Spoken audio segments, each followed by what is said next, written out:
For Mira Ibrahim, moving to Australia from Syria brought freedom, but also responsibility.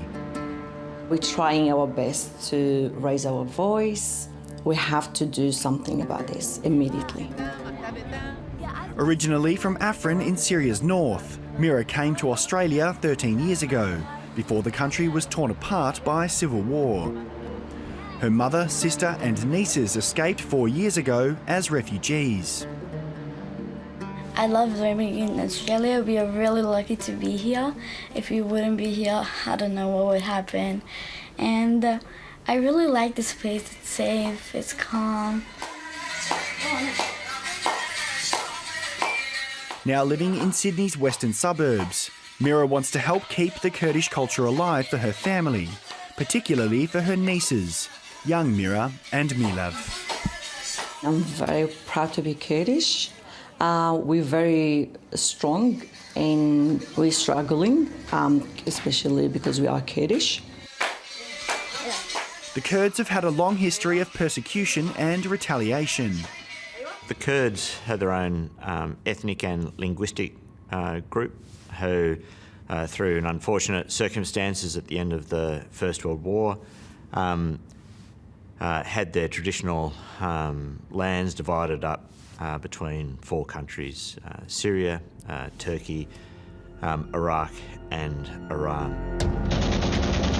Kurdish fighters in the Syrian Democratic Forces, or SDF, were key partners with the US in the fight against ISIS. Turkey accuses the SDF of being aligned with the Kurdish Workers' Party, or PKK, which has been fighting for an independent Kurdish state since 1984. Australia lists the PKK as a terrorist organisation. And as we've seen with independence movements, one person's terrorist is another person's freedom fighter. In Turkey, they see any links between Kurds from other areas and the PKK as antithetical to Turkish interests. So the Turkish government wants to portray any armed Kurdish element as an offshoot of the PKK and therefore terrorists. Mira believes the Kurds have the right to defend themselves. When Turkey occupied Afrin in Syria's north in 2018, Mira's family home was destroyed.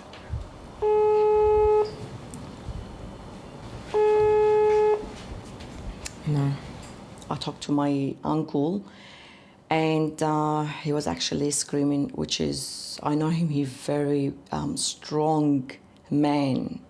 Since when I was young, I know, so he would never scream or cry unless it's really serious. We could hear the bombing and killing, and he said, that's it. That's the last call I'm talking to you guys. And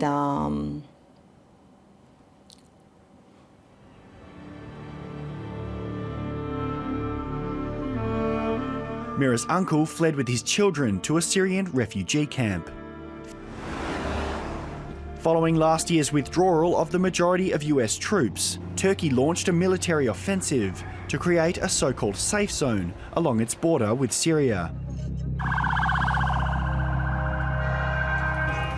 According to the UN, Kurdish civilians have been killed and tens of thousands displaced.